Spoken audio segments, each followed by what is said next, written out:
Good evening and welcome to the 2021 SowHope Gala. My name is Alan Salmon and I'm here just to get things kicked off tonight. If you have been to one of these galas before, welcome back. If this is the first time for you, then I guarantee that you will learn something interesting tonight and be inspired by some of the things that you see and hear. It's good to be back at an in-person event, which I don't have to tell you we haven't been able to do.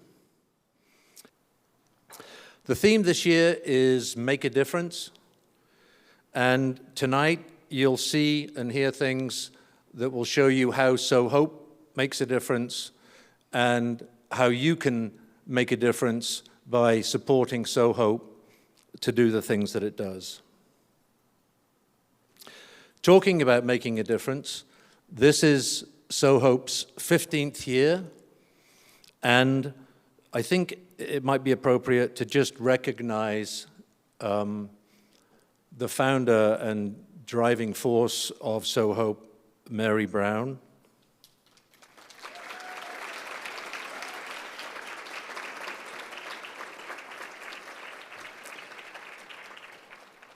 And kind of take a little look back at how we got here.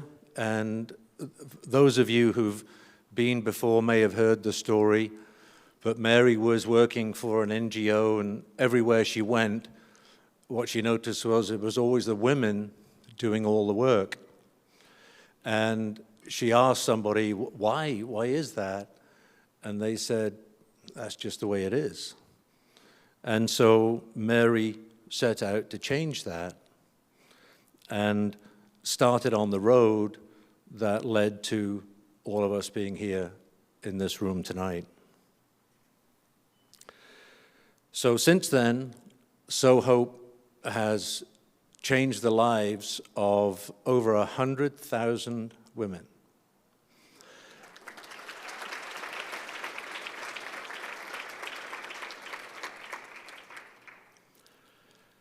I can tell you that's 7,044 and a half women a year. That is, I can't remember how many that is a month, but it's 19.3 women a day and 0.8 women per hour. And why am I telling you that? Two reasons. Clearly, I'm OCD. And secondly, because by the time we leave this room tonight, SowHope will have helped 2 women somewhere in the world. And that's pretty impressive.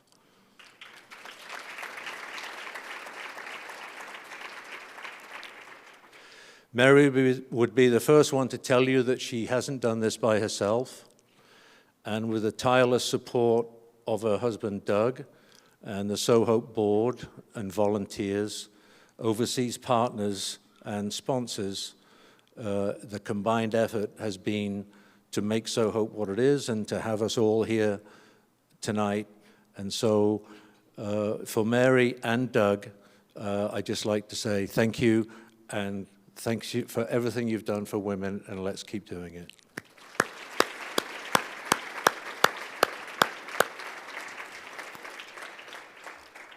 So back to the agenda. You'll see at the end of the room here a number of photos.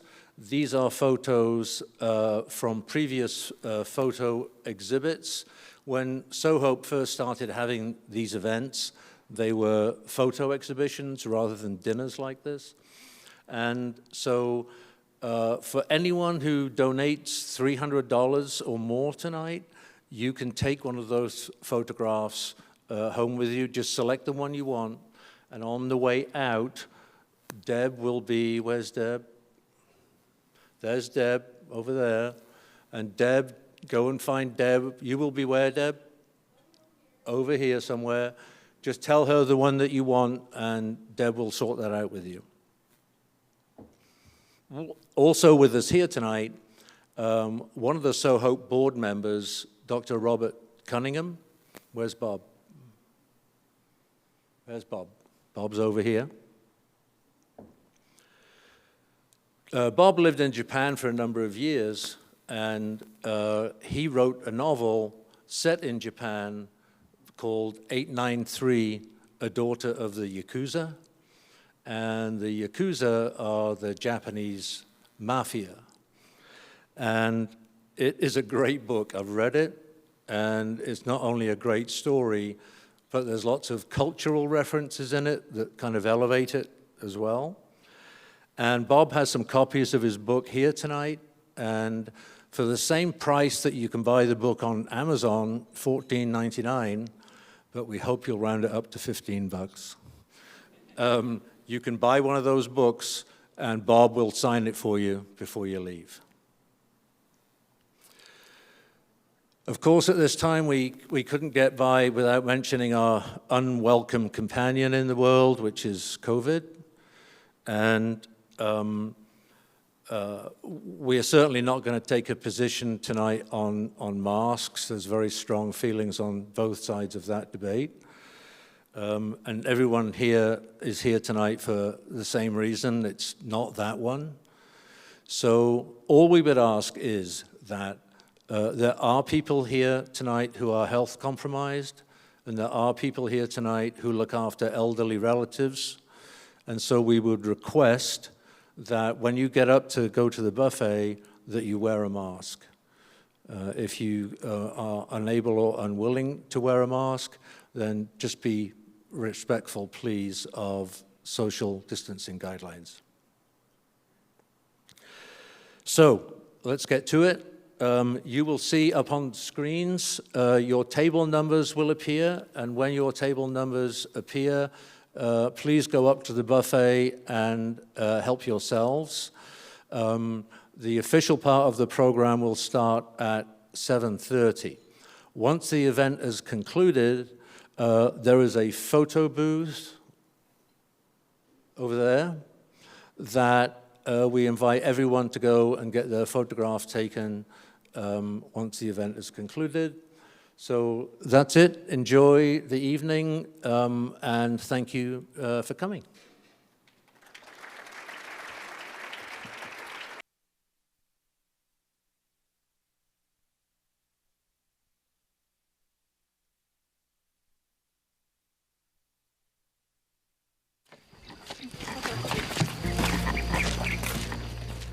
You know, women really struggle in the third world, partly due to the patriarchal cultures that they live in, which don't allow them to have just even basic human rights. One of the things I kept noticing was that women were doing most of the work. So I began to ask people, am I seeing this right? Because it looks to me like they're doing a lot of the work. And they would say, yeah, you're right, they do. They do all the hard labor. And I said, why do you think it's like that? And they would say, I don't know, but it's not going to change anytime soon. It was just reaffirmed all over the developing world. The poorer the area was, the worse it was for the women. Women are not allowed to be educated like men are. They're at much higher risk for their health, especially during birth. They're at risk culturally because of their own lack of human rights. So these kind of things make it very difficult for women to be able to ever get ahead or even believe in themselves. As a matter of fact, a lot of women are just very, very hopeless, and they have no sense of value and no sense of dignity. Impoverished women are maybe the most despised people of the human race, but they have value too. SowHope exists to inspire women by promoting wellness, education, and economic opportunities. All of these things work to help inspire women to understand their value, to understand their worth and their potential. Thank you. At SowHope, we've determined over the last 12 years that what women need most in the wellness program is maternal health care. Women need help giving birth so they don't die. Our education projects, these women are illiterate. They need literacy classes. And we provide vocational training for them. In our economic opportunities, it's all microfinance. We have a strategy that we believe that local leaders use local solutions to solve local problems. And we rely on these leaders and the women to tell us what they need and how they're going to improve their lives. And then we trust them to do it. Thank you. Thank you for your good words. Good. I started SowHope because I really wanted the women to know that someone cared about them. But what resulted has been so much more than I ever anticipated. Changing their lives, their children's lives, their whole community's lives, their husbands respecting them more, them being able to be a part of their communities in a more active and effective way. If you really want to help the poor, you should help women. It's the most effective, efficient way to change the situation of poverty in the world.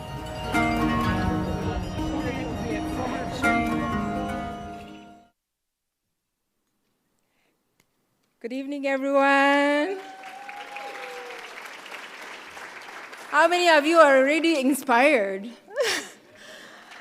I don't think I have a job to do. That video did it all. So thank you, Mary, and everybody that was showcased in this video doing a great job serving the women we love to serve around the world. My name is Frida Kanini. I'm one of the board members of SowHope. I'm so blessed to be a part of such a mighty, wonderful organization that's making a difference around the world, changing the lives of women.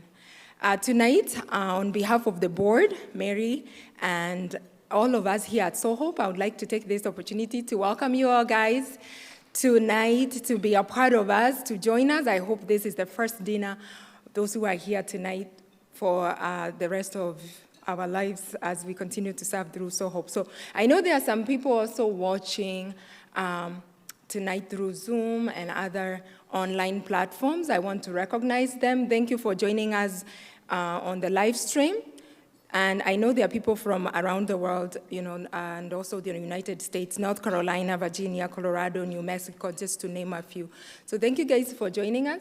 And tonight will be a lot of fun talking about why we are all part of SowHope and why we will become part of SowHope if this is your first night. So for me, I count my blessings being in a room filled with such wonderful people that are already making a difference. I know at least you are here, and that is already making a difference. So thank you. Let's give ourselves a clap for being here tonight.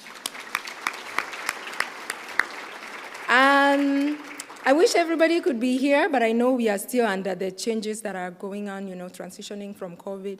So even the effort that was made tonight to make sure everybody is safe, it means a lot. And even yourselves braving it and coming out, it means so much to us. I would like to take this opportunity to thank our Peacemaker sponsor, Sunlight Inc. They will be coming up on the screen in a minute. So this is our Peacemaker sponsor. We just feel very blessed to have them. They have been consistent, and they continue to support us through the efforts we do. I would also like to thank our corporate sponsors. They'll be on the screen as well. So thank you to all and everybody who is one of the corporate sponsors tonight. And last but not least, I want to thank all the table hosts. So let's give these people a clap for the work they have enabled us to do.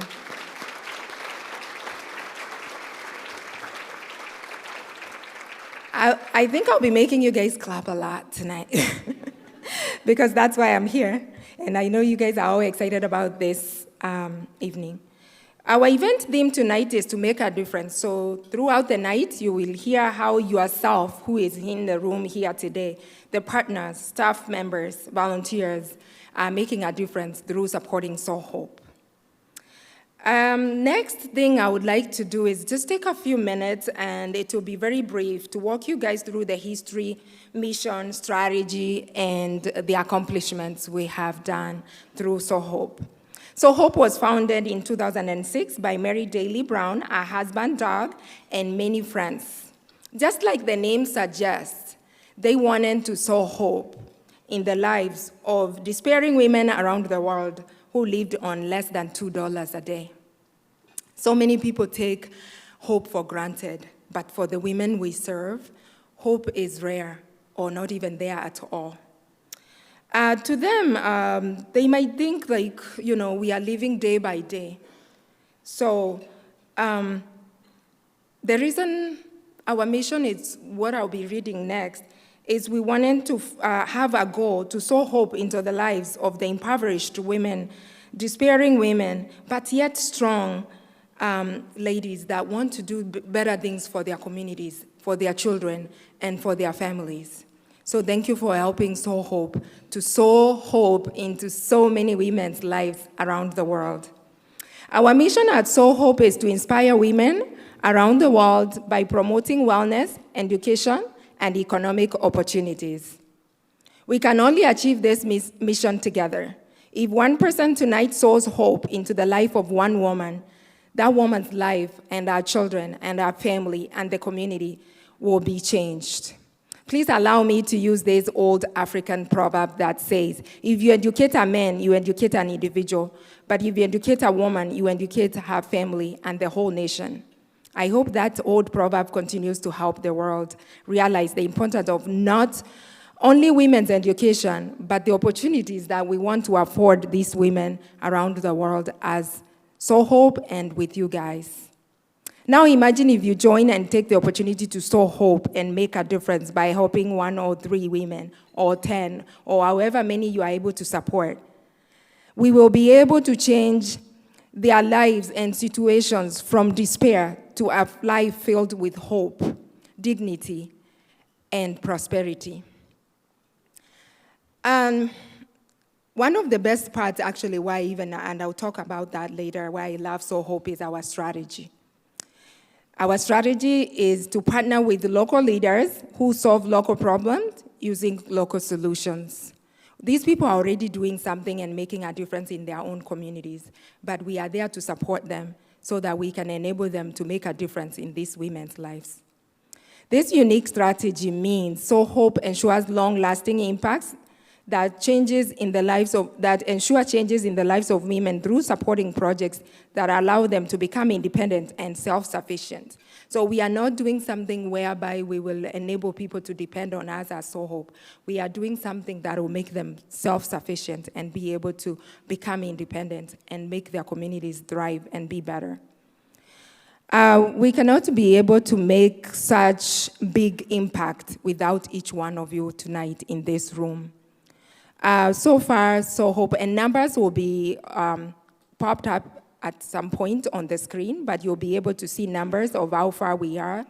And we are in 23 countries, and we've accomplished 261 projects. Alan mentioned the numbers earlier.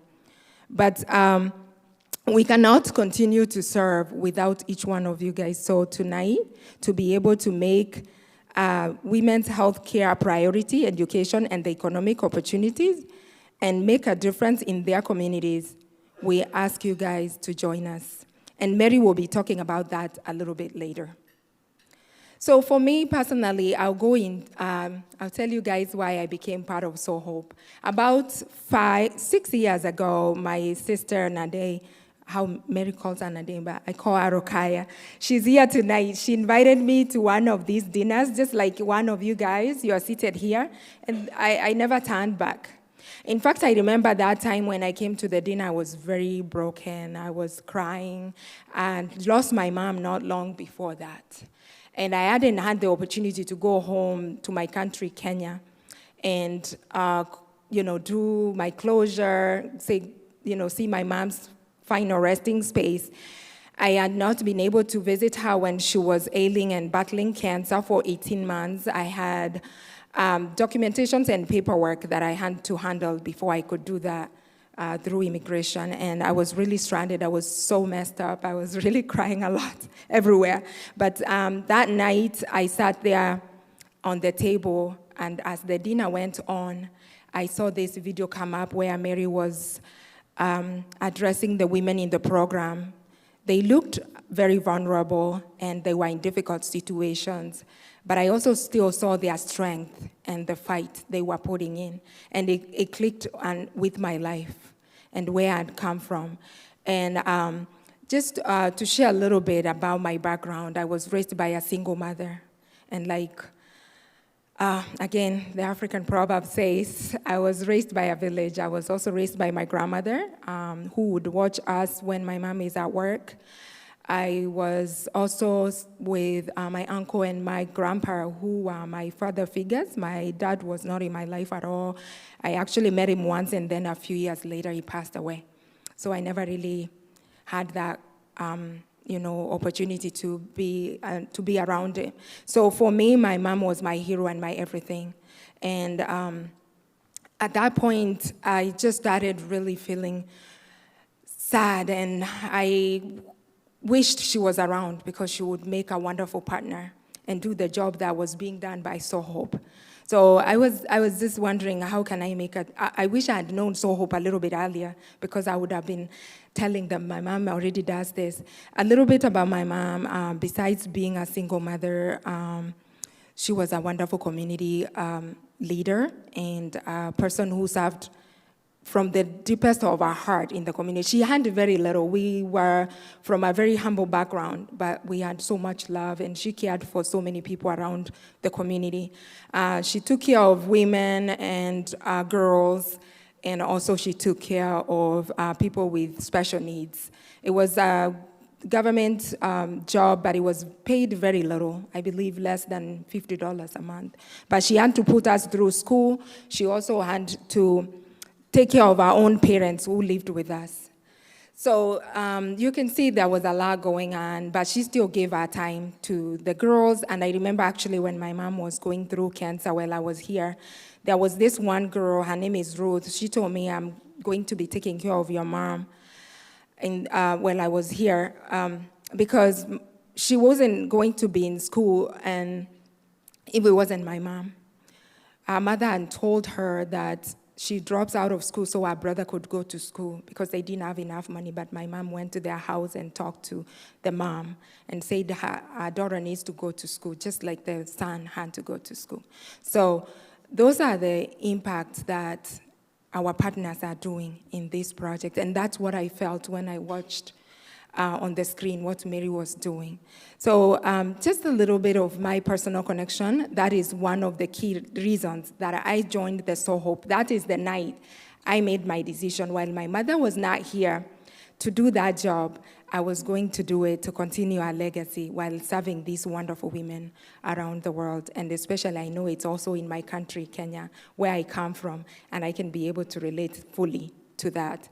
So that was one of my main touching personal relationship to SowHope. So it's beyond anything that, I can be able even to explain. It's very dear to my heart, but of course, to see what is happening and the changes we are making. My second reason, of course, is what I just mentioned. Our strategy is very special. Sometimes organizations just take off, go somewhere, maybe, let's say Africa or other countries, and give handouts. And after that, they walk away, and then these people start to depend on them for the money. But SowHope does a different thing. They empower those women to be able to be independent so that they can rely on themselves. So that's one of the ways I felt very connected as well.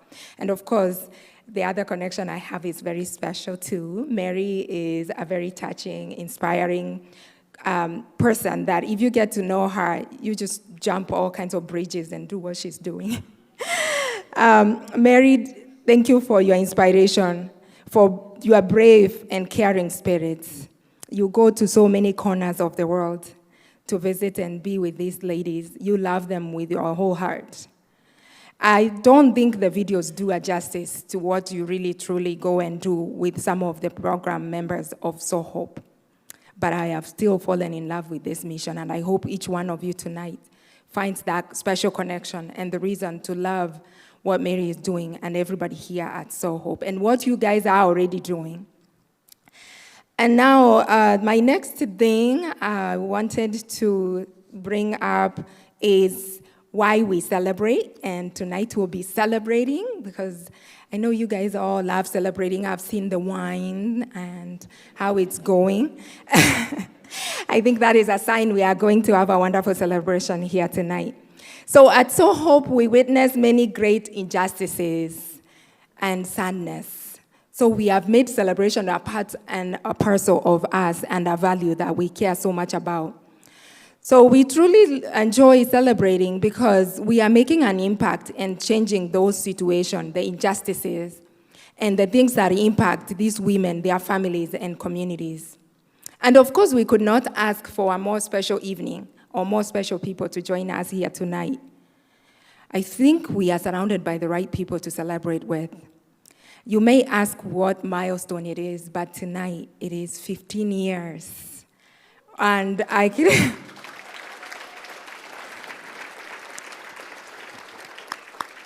You will see the 15-year report. And I would like to take this opportunity to invite you all, guys, to join us here at SowHope at celebrating this milestone by raising your glasses. Feel free to stand and do a standing ovation. To raise your glasses and make a toast for 15 years of sowing hope, making a difference, and changing so many lives of women who deserve it. So let's do a toast, guys. I don't have a toast. Toasting to another more than 15 years to come. Thank you so much. Thank you, guys. If you're online, just toast at home by yourself with family. I need to go back and grab my wine at some point. So I just want to say what a great milestone. Thank you, Mary. Thank you, all the program directors, the SowHope board, and our supporters who cheer us on. Thank you.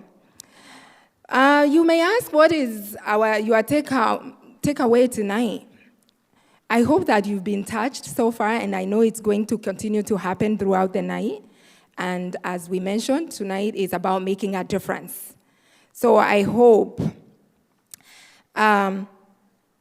you can make a difference in the lives of women that SowHope is privileged to serve, inspire, through wellness, education, and economic opportunities. I hope you find it in your heart to make a difference tonight, and not just tonight, to continue to make a difference in whichever way you can. I know we always even need volunteers. You also all have rich friends and family members. Go and tell them about SowHope and let them know what we need. We need support in every capacity. Next up, we'll be watching a brief 15-year video. It's going to come up in a few seconds, and it will be highlighting our accomplishments of what SowHope has done so far.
Thank you, everyone, for being here tonight. Well, as you know, it is our 15th birthday, and we're celebrating that tonight. And I wanted to let you know that there are a few people in this room who have been with SowHope for the whole 15 years, and I want to invite them up. There's about 7 of you out there, so come on up right now, please. You know who you are, founding board members, and a couple volunteers, donors. The first year of SowHope, you probably noticed that we had 100 donors, and there's on the screen there will be a list. They ran it a few minutes ago. It was the wrong video, but it was a list of everybody who's still donating and volunteering to SowHope. You guys could run that again while this is going on, maybe. So why don't you guys light these candles up? Help me out here. And I do want to have you in a second. Let me introduce some of these people. This is Dave Crawford. He was the founding board member, founding board treasurer, and he has been our bookkeeper for 15 years. Dave knows where every penny came from and where every penny went. In the middle there is Bonnie and Craig. They are Sunlight Inc. And Bonnie was our founding board secretary, and they are going to lead us in a wonderful round of happy birthday in just a second. Yeah. Behind me is Deb Rayburn and Larry. They've been volunteering and donating since the first time we had the first photo exhibit. And down below here is Michelle Wise. She also was a first-year donor and has been at every event we've had, and it continues to help us quite a bit. And this is my wonderful husband over there on the end. I made him wear that hat, so I'll put mine on too. And I'd like you guys just to stand up and sing happy birthday. Happy birthday to you. Happy birthday to you. Happy birthday, dear SowHope. Happy birthday to you. Woo! All right. Blow those out. Blow out the candles. By the way, are Lyle and Carm here? You were supposed to be up here. You were there at the first year too. Okay, well, thanks everybody. All right. All right. We started out in 2006 with little money, but a lot of heart and hope. We had an exceptional founding board, and we continue to have a great board. Would the current board members please stand up and be recognized? Even you out there online, stand up and be recognized where you're at.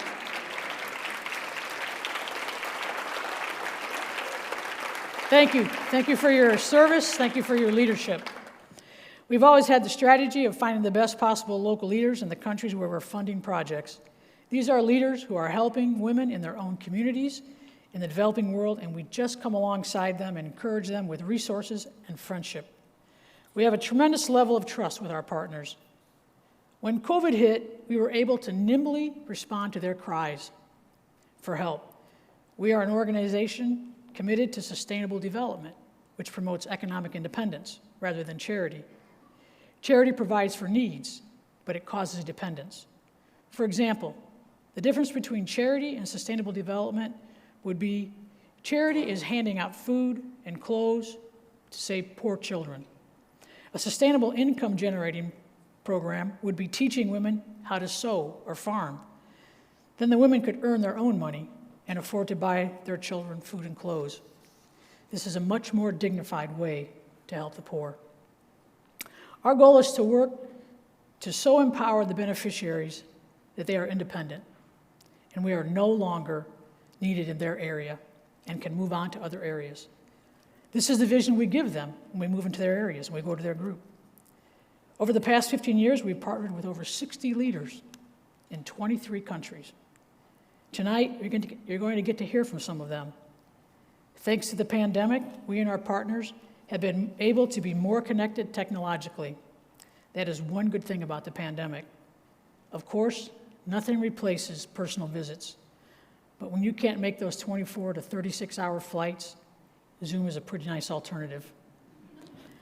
I'd like to introduce you to one of our partners so you can hear from her yourselves as she describes the situation in Nepal and one of her projects.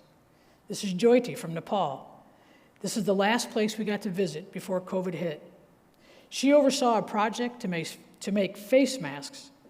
They already were using face masks for pollution, and we met a man who wanted to be able to hire more women to make masks because they were in such demand, even before the pandemic. The pandemic and our funding made it possible for him to ramp up the business and help several women start their own sustainable mask-making businesses. Let's watch the Jyoti film.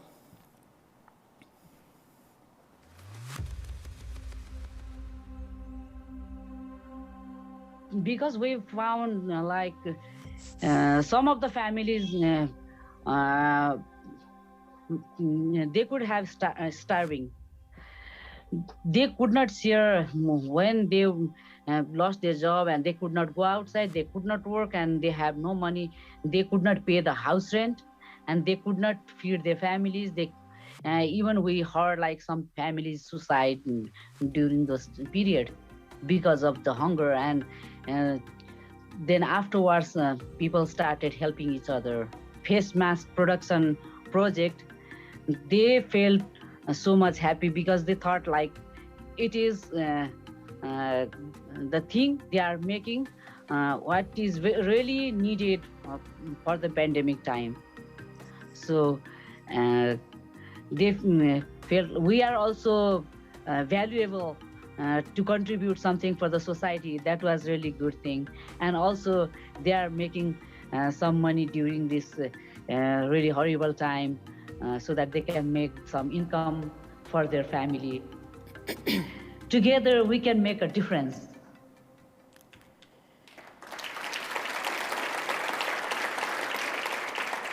Some of those women were so successful that they had to move to other towns to start to run their businesses. I want to share two things that I've learned over the last 15 years. And I think this will give a little background to the new people. Would the new people that are here please raise their hands? If you've never been to a SowHope event, would you just raise your hand? Thanks. We're very glad you're here. The first thing is that the plight of women is worse than I originally thought. As we've said, women suffer disproportionately from having low status. They suffer physically, educationally, economically, and culturally. I'm going to give you a little warning. Some of the contents of this speech will be disturbing. Physically, women are abused and exploited with nearly complete impunity. Suffering starts early, as girls as young as 6 years old go through female genital mutilation. Some girls are forced into early marriages with older men and endure unspeakable things that no young girl should ever have to face. One woman at a shelter SowHope supports in Afghanistan had to run away from her husband's family to protect her 4-year-old daughter from an early marriage. Her 11 and 12-year-old daughters had been given in marriage against her will. She wept bitterly when she told me that she hoped they were dead because she feared the agony that they might be enduring. Many women also die in childbirth because they have to give birth alone in a hut. We have funded many midwives and birthing centers so women can live and their babies can live. When women contract any disease like AIDS or an illness like obstetric fistula that disables them in any way, instead of being helped, they are outcast, considered cursed, and left to a lonely, miserable existence. Let's hear from another partner in Burkina Faso. This is a husband and wife team. He is a surgeon, she is a registered nurse. They help women who have suffered an obstetric fistula. Fistulas happen usually to young women who are too small to deliver their babies. During the birth, the baby's head presses against the vaginal wall for many hours and causes a tear or a fistula. Eventually, the baby is stillborn. Afterward, urine and sometimes feces leak uncontrollably through the fistula, causing a horrible stench. These women are almost always abandoned and neglected. There are over 2 million women in the world with this condition. A fairly simple surgery can fix a fistula, Dr. Itengerde and Rasmata have asked us to fund surgeries and to now build a small clinic that can be dedicated just to fistula patients because they are not welcome in the regular hospitals. Let's watch the Burkina Faso film.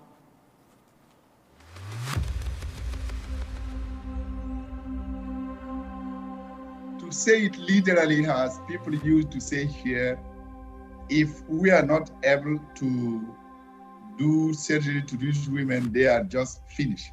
So I believe having this clinic to increase our capacity to help women will make a big difference to their life. The first thing is really making them feel again human beings and helping them to get back to the society with capability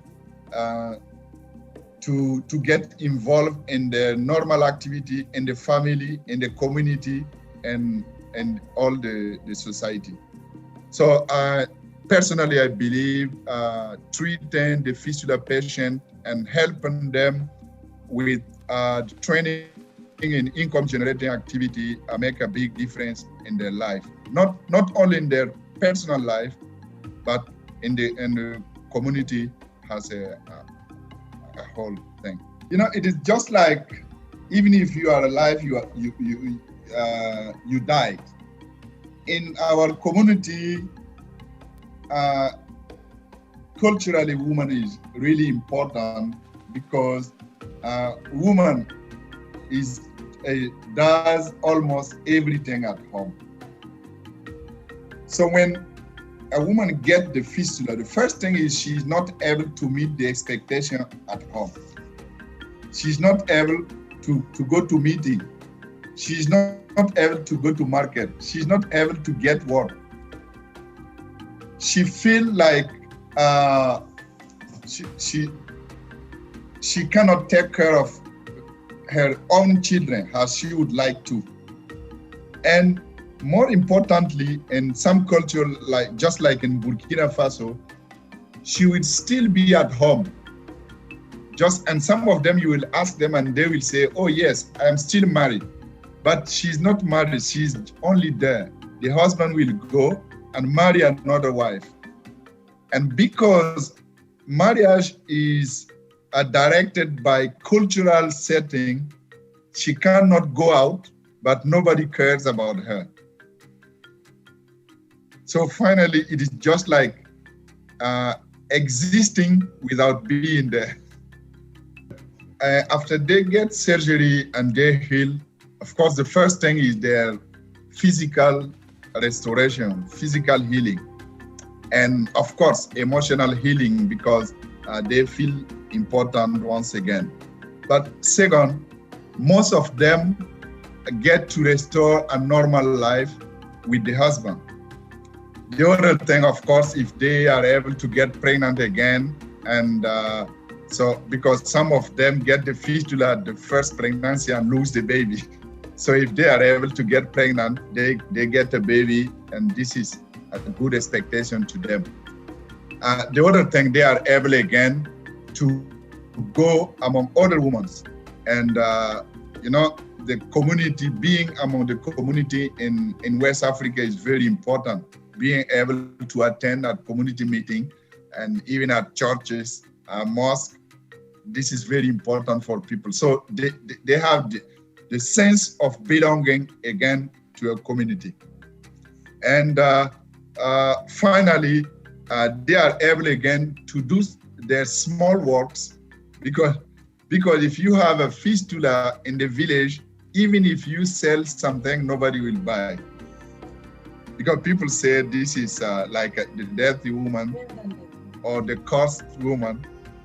So you are not even able to go to take water in the wheel, because when you get there, people will go away. So they go by night. So after they are healed. And, as an example, last week, we did a surgery on a lady who lived 30 years with the fistula. And when she was saying thanks to us, she said, when I get home now, the first thing people will say, the cursed lady has come back. but they don't know I am coming back with gold. So that was amazing. Together, we can make a difference.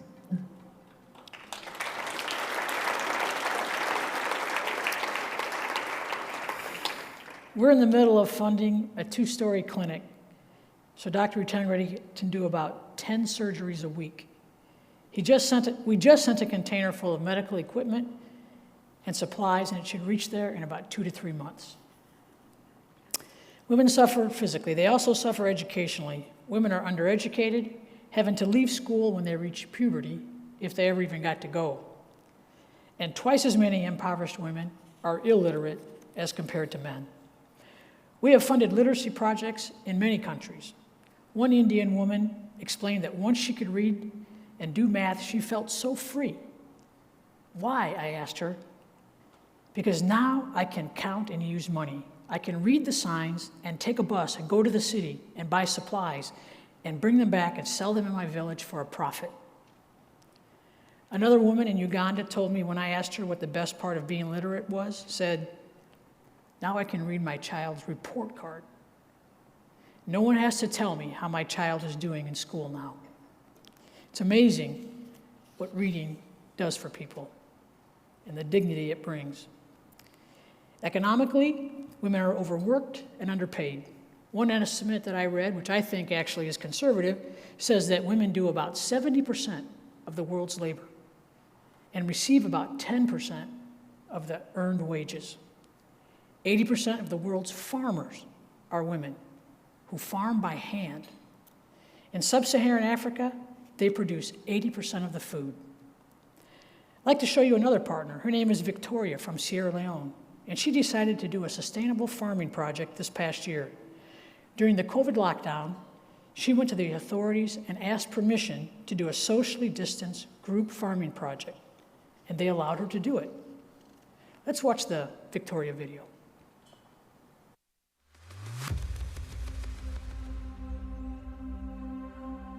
It's made a huge difference because on the lives of the women were languishing, so to speak. They had no voice. With money in their hands now, because they are farming, they are able to do a lot of things.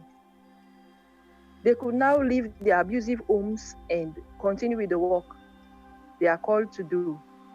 Farming helps women economically, which in turn empowers the community. Because if the women are poor, the community will be poor. So as a result of the empowerment of the women through farming, the communities also are empowered. The importance of food during the COVID cannot be overemphasized. It was very, very important because there was such a shortage of money. They could not have money to buy their stuffs, but because they could farm, they were able to provide food for themselves and their families and the communities as well. So the importance of food during the COVID that SowHope helped us with cannot be overemphasized. What would have happened if SowHope would not have given you the money? What would have happened to the women, to the community? What would have happened? Some of them would have died by now. That's one. And also the abuses would have increased. But because of the intervention of SowHope, all of these things were minimized. Abuse were minimized. The women were able to provide food and also economic gains for their families and their communities. So it's a plus. Together, we can make a difference.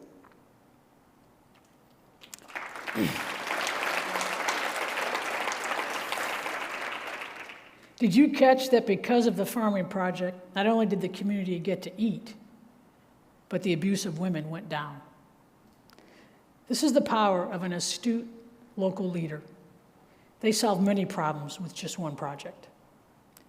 Culturally, women also suffer from basic human rights, like the right to own property. Many times they are the property. The way we determine if a group of women is eligible for our funding is whether they are considered to be appropriate age for marriage. or at risk of being sexually exploited. So some of our funding goes to women who are 6 or 7 years old, like I described earlier. Other young girls are being set apart as temple prostitutes, like the Devadasis in India. You can read more about that in the fall issue of our newsletter that's on your table. There are many double standards for impoverished women. In many areas where we fund projects to help women, husbands have multiple wives. But nowhere that I have been can women have multiple husbands, as if anyone needs more than one spouse. Right, honey? By the way, Doug and I just celebrated our 40th anniversary last month.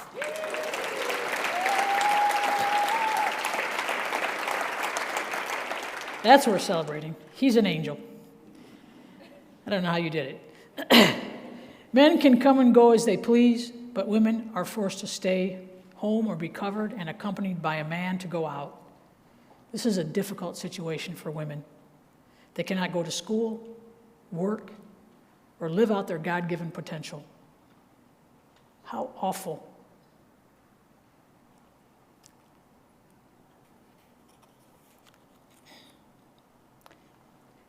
How awful that must be. With that said, still, women are resilient. I have talked to so many women who have shared terrible stories of abuse, neglect, and suffering, and yet, with just a little hope, they are transformed.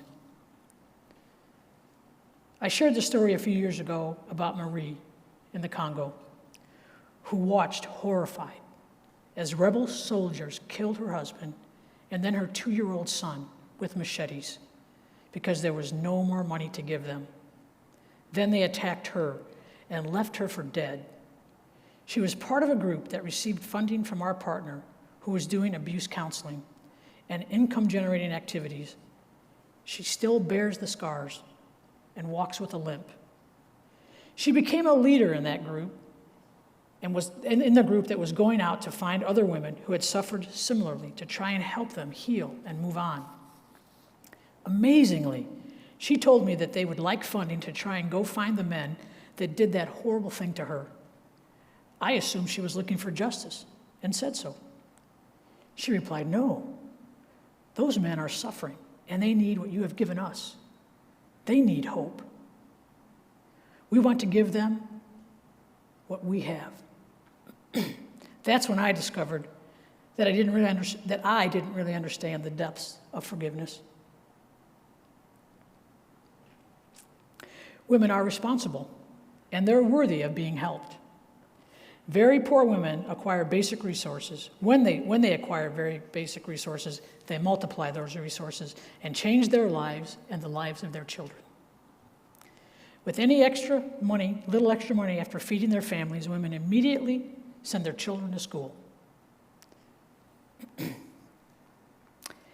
The second thing I learned in the last 15 years, second great lesson was, nothing of lasting value is accomplished unless committed, compassionate, competent leaders are able to carry out what they believe is the right thing to do to make a difference in their communities. That is why we partner with local leaders, solving local problems using local solutions. We find people who are already helping women and ask them what their dreams are and what they would do with more resources. They tell us, and we fund their projects. They tell us they tell us and we fund their projects and help them carry out their own dreams.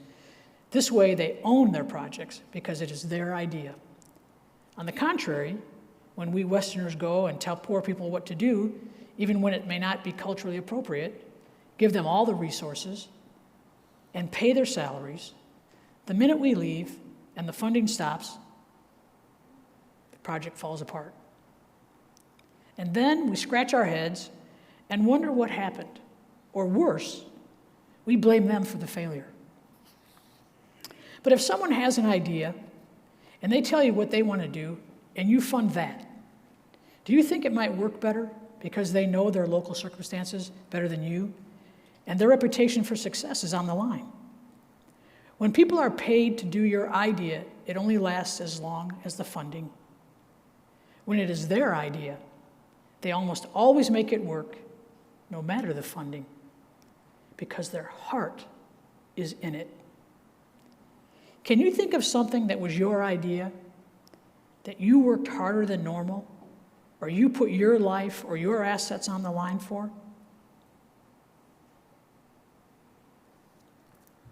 How'd that work out for you? Listen carefully to Rhoda as she describes the difference between working for a big charity and getting project funding from SowHope. Let's watch Rhoda.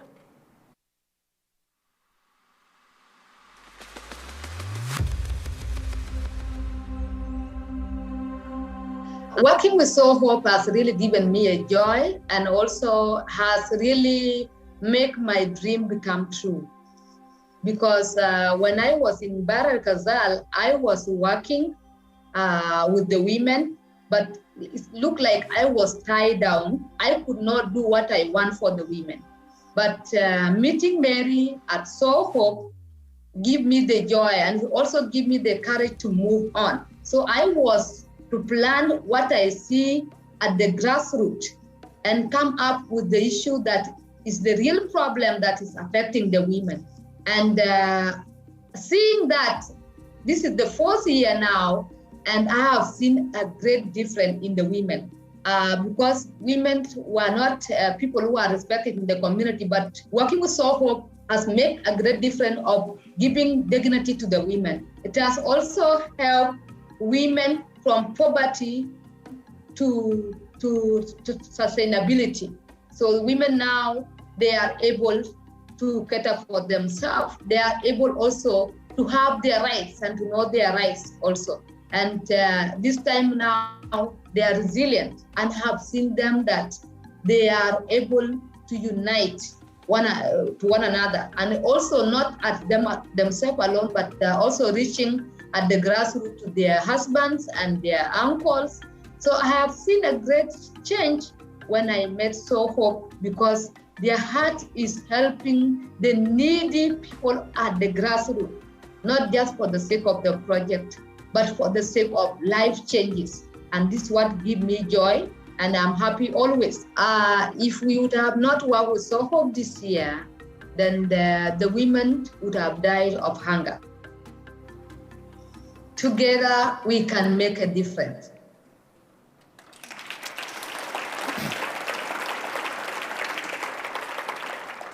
Of course, the COVID pandemic has insidiously entered onto the worldwide scene and wreaked havoc everywhere. When COVID hit, we were strategically placed to make a big difference in the lives of people living in extreme poverty all over the world. Because we don't need to be there. The partners come up with the ideas, and they do all the work. And they should get all the credit. That's one of the reasons I am trying to show you so many partners tonight. They are the ones in the trenches, coming up with the ideas and doing the work and saving lives. At SowHope, we don't have a lot of money, and I've realized that the best thing that we do at SowHope is literally SowHope. I didn't even like this name when I started this organization. I thought it was a terrible marketing nightmare. But I've come to realize that even though we're small, the best thing we do is give hope, and hope really changes everything. This past year was definitely our best year for significantly impacting women, their children, and their communities. If you think it was bad here with the toilet paper shortage, you should know that it was way worse in the poor areas of the world, where the infrastructure and the supply chains are much more fragile than here. Many of them didn't even have toilet paper to begin with, so at least that wasn't a problem there. We realized early on that the pandemic could upend much of the hard-earned success of many of our beneficiaries around the world. People were not allowed out of their houses, and when you only have food for a day, things can get dire fast. Our partners were used to only getting funding for projects that had a sustainable component to them. But early on in the pandemic, we considered two things. First, there was a lot of fear that funding would fall for nonprofits and that they should preserve their money because of the pandemic. At SowHope, we have been fiscally conservative, saving up to 10% a year with the goal of having our funds in place at the beginning of each year. When the pandemic hit, we had an annual budget and the money to spend, and we decided this was no time to withhold funding. In fact, with people's lives at stake, our friends, we felt we should increase our grants and do what we could to help our partners and their beneficiaries. We knew it could be risky, and we might end up with nothing at the end of the year, but at least we would go out trying to help as much as we could during a global crisis. The second thing was that we also decided that desperate times call for desperate measures. We knew that we could not require sustainable development when people were not able to go to work. We would need to resort to charity in this difficult worldwide situation. We contacted our partners and let them know that we would be sending stimulus funds to them. They did not need to apply for the funds like they normally do. They only needed to let us know what they did with the money. This is what years of friendship and trust allows. We never for 1 second doubted that the funds would be used to the greatest, most efficient, and effective ways possible to help the most people possible. In fact, about half of the partners still cleverly used some of their stimulus funds for sustainable projects, like Jyoti and Victoria have already shared. The other half needed to stop starvation, and they bought foodstuffs to distribute. Let me show you another video from Sarah, who describes some of the struggles that women in Nigeria face on a daily basis, and especially now during COVID. Let's watch Sarah's video.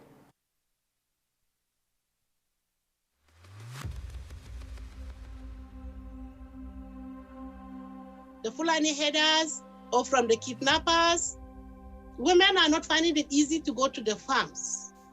We are afraid of being raped, we are afraid of being kidnapped, and this is what has been happening to us. So also another consequence is the fact that because of the drought, we don't have enough food now. Most of the crops were dried up, especially beans, which was supposed to come at the later part of the year. Beans, there's not much beans here, so it becomes very, very expensive. And also because of the flood, rice was washed away. We have very little rice now around us to eat. And also, borders were closed. So no importation of goods coming in. Another problem is the fact that so many people died out of hunger. There was no food. People are locked inside the houses, nothing to eat, nobody to provide. Even if you have a relative, there's no way they can go to you and give you food to eat. And so in your rooms, you stay alone, nothing to eat, and so you fall sick and die alone. It was only you that gave us support, except for the little that we have around us, that we have been managing. And so many have died because they did not get that support. So if you hadn't helped us, I don't know what would have happened to us. Maybe some of us would have died too. And I'm saying I'm also grateful that God has attached me to Mary and to SowHope, that I'm getting help. Mary, you have impacted lives with this support in 6 states in Nigeria, 6. It becomes 6 because some of the women that comes to learn skills from us will go back to their states and they will continue training others there. That is how we grow to other states. Together, we can make a difference.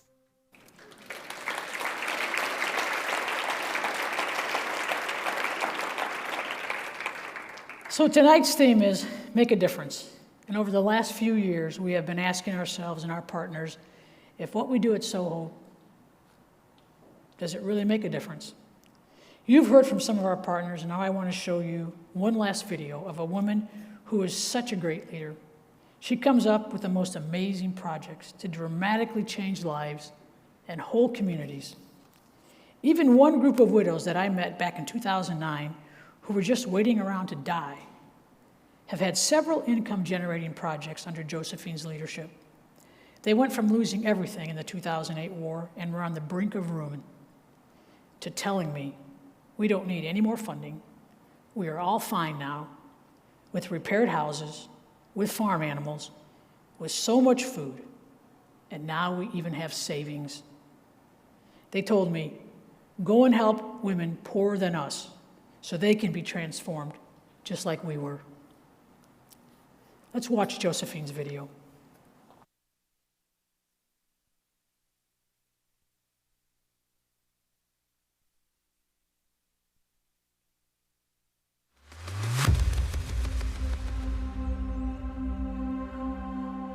I'm Josephine from Kenya, and I love SowHope. And we love you. There is a lot of difference that SowHope has made to the women we have been training, and because they never expected the COVID-19, their savings were used. And they were not able, they got a lot of fear because they didn't know how they were going to survive again. Because SowHope has an open heart to receive our ideas and our fears and our worries.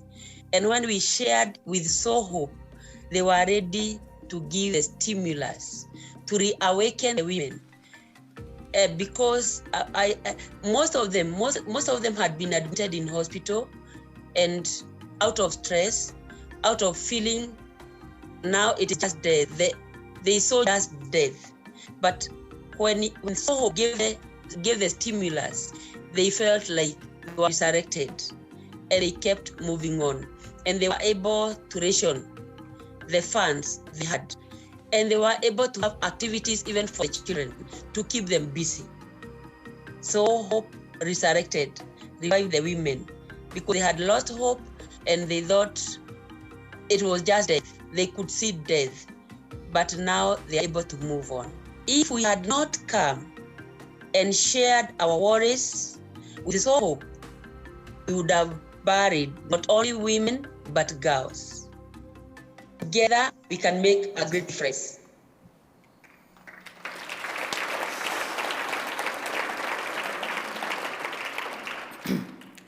Women in 3 different countries have told us that they do not need any more funding and to go help other women. You know, earlier I forgot to have you guys use these, we bought all these goofy little things. They don't make any noise. Oh, there you go. I think it's time we should make some noise and celebrate what's going on, what is going on here. All right, all right.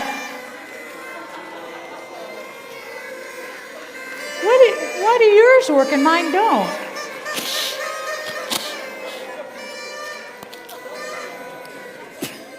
Okay.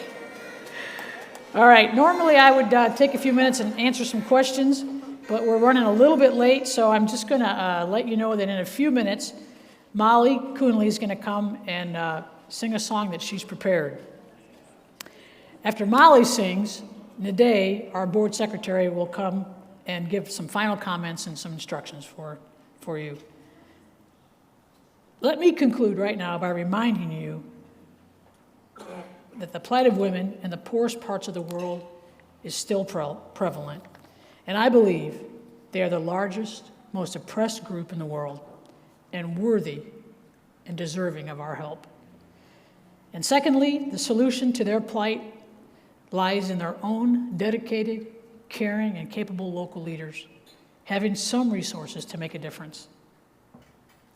By the way, do you know what happened last year when we decided to risk all of our savings to help our partners around the world? You, the SowHope donors,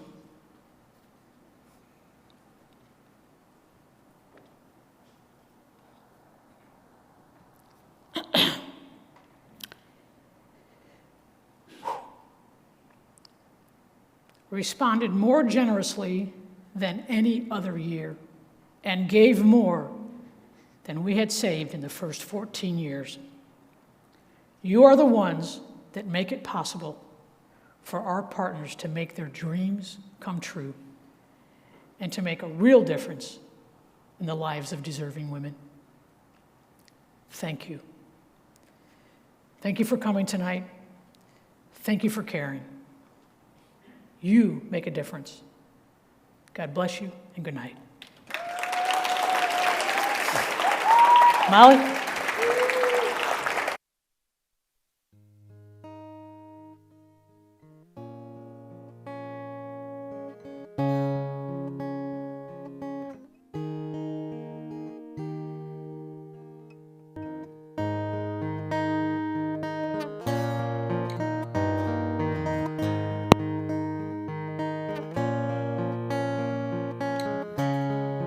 All right, one more time.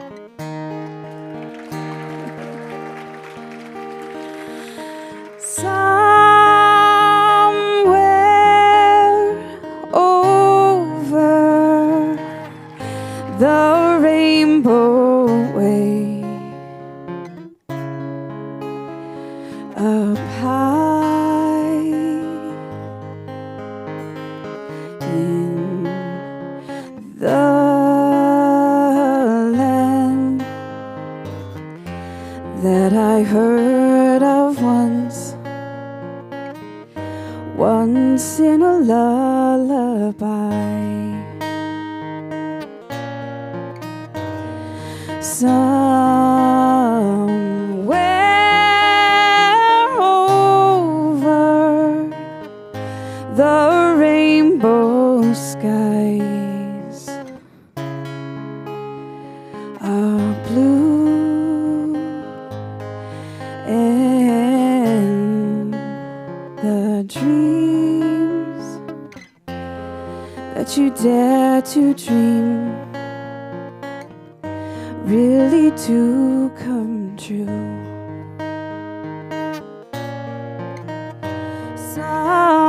Someday I'll wish upon a star and wake up where the clouds are far behind me.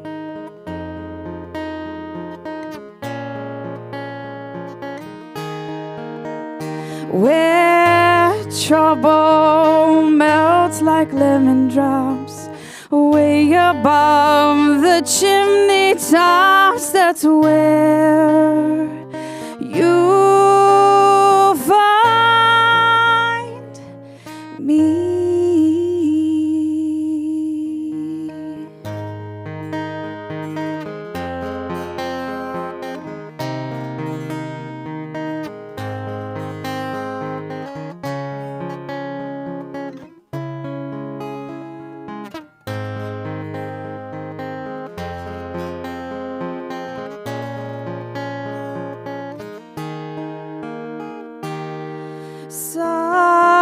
Someday I'll wish upon a star and wake up where the clouds are far behind me.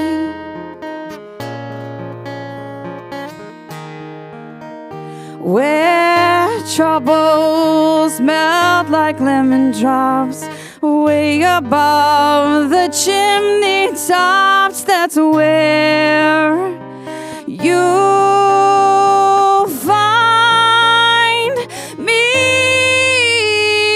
Somewhere over the rainbow, skies are blue, and the dreams that you dare to dream really do come true. If happy little bluebirds fly above the rainbow, why, oh, why can't I?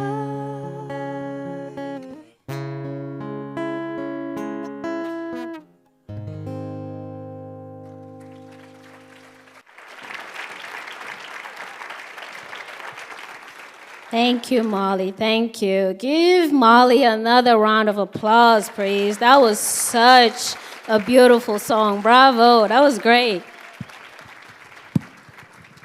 That reminded me of this British singer named Adele. You gave me chills while I was listening to you. That was really beautiful. Thank you. Hello, good evening, everyone. My name is Nade Rakaya Ndao, and I am the SowHope Board Secretary. I am originally from Senegal, West Africa, and I have been with SowHope since 2016, so it's been a few years. And just a little bit about my connection to SowHope. I moved to Grand Rapids from Kalamazoo, Michigan, where I was, we have Kalamazoo here. Okay, WMU. Thank you for being here from KZoo. So I moved from Kalamazoo to Grand Rapids because I was working at Bethany Christian Services as an AmeriCorps Vista. And my supervisor, her name is Natasha Mueller, she used to go to the same church as Mary. So I shared with Natasha about my goals and hopes and aspirations because I came here when I was really young. I came here when I was 19. And now I'm 37, so please do not do the math. Don't count or don't say it out loud. But anyways, Natasha knew, when I shared with Natasha about the goals that I had about going back home to Senegal, my home country, and working with women, working with young girls, she knew exactly who to connect me with. And she emailed Mary, introducing me to her and saying, Mary, I know this amazing young lady, whom you should meet, and you have to meet with her. So eventually Mary and I met, and the rest was history. I was so moved by the amazing things she was accomplishing around the world, especially in Africa, and I will be a little biased there because the need is really dire back home. And I was moved. I cried meeting with her. I don't know anybody who's ever met Mary, heard her story, and never cried. Has that ever happened? I don't think so. Has it, Mary? I doubt it. The stories that she always shares are always so moving and emotional. It made me, and from that day on, meeting with her and learning about what she was doing, I was like, yes, this is exactly what I would like to do when I go back home. Helping women, empowering women, helping young girls, because they're the future. When you help women, you help the whole family, you help the whole region, you help the whole village, the whole city, town, and eventually nation. So learning from her was really amazing, and I am really proud and honored to not only know her as a woman, as a board member, but also just knowing the amazing work we've been doing over the years. So happy anniversary, SowHope. 15 years in God willing counting.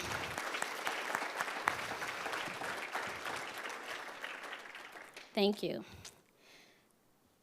So today, this evening, I wanted to make sure that I share that the projects we've made, we've done, we've funded over the years wouldn't have happened if it weren't for you all here and those watching online. 261 projects over the world, in Africa, in Asia, and in Mexico.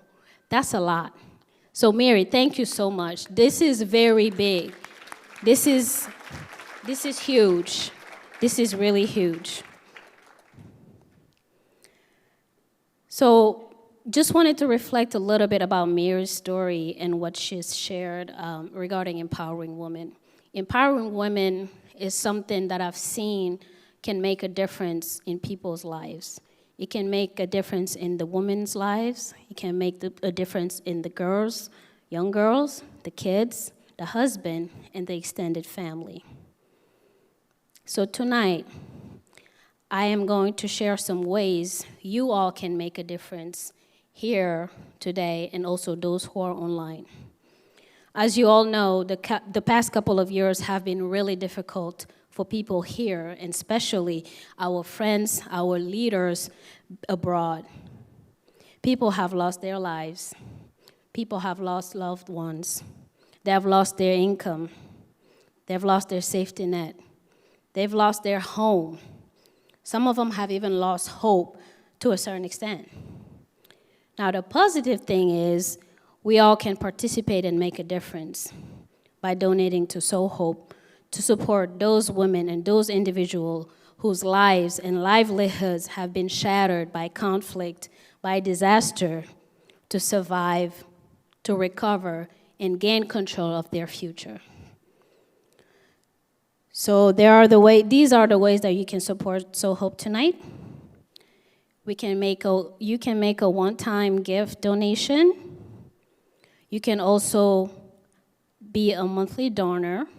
And by being a monthly donor, you become a SowHope star. We call it a SowHope star because you're just so awesome and you're a star. And as a SowHope star, you will make a difference that people can count on. And you get to come to a special dinner. Every year, we host a monthly donor once the office reopens, of course. We are still trying to practice safe distancing and taking our precaution because the pandemic is still around, as you all know. The next way you can give is by going to SowHope at www.sowhope.org, and the link is also on the screen. You can make a check payable to SowHope. And for those of you here tonight, you can use the envelope provided by your table host. And you can also, for those watching online, you can mail it to P.O. Box 234, Rockford, Michigan. And the zip code is 49341. And the other option is by paying by credit card. And Aaron is the one taking care of the credit card. Aaron, where are you? So people know where to go if you have a credit card. Okay, he'll be to the right, of my right of the room by where those beautiful pictures are. And then other ways you can help SowHope is by staying informed. We have a Facebook page. We have a newsletter. You can go ahead, put a check box on your card, on your tables, where you can receive news from SowHope. Mary Travels, we have updates about our partners overseas, and the way to stay in touch about our updates and what's been going on with our project and our leaders in those communities is by following us on Facebook and signing up to receive our newsletter. You can volunteer for SowHope. Believe it or not, volunteering is really important as well. We need volunteers, and you can go on our website at sowhope.org where you can sign up to be a volunteer. You can help us spread the word about SowHope. You have friends, you have colleagues, you have family members. You can talk about SowHope, what you learn about it. Also, if they're interested in supporting, they can go ahead and follow us and support us on our Facebook pages. We have Facebook, we have Instagram, we're also on LinkedIn, and we post often about updates that Mary is being able to provide us through our partners overseas. Also, if you donated $300 or more, do not forget to go and pick a picture that's for you. If you've donated $300 or more, make sure you get one of the pictures in the back of the room there. You get to pick which pictures you would like. And also, you can stop by a table and get a book from Dr. Cunningham, who's signing them at the table. So make sure you stop by there and take a look at the book, talk to him, ask some questions, get to learn more about his story, and learn about the book and also the reasons why he joined SowHope. And then finally, I would like to thank our sponsors, Sunlight Inc., and also our other sponsors for making this event possible. We couldn't have made it without you. So let's give a big round of applause to our sponsors.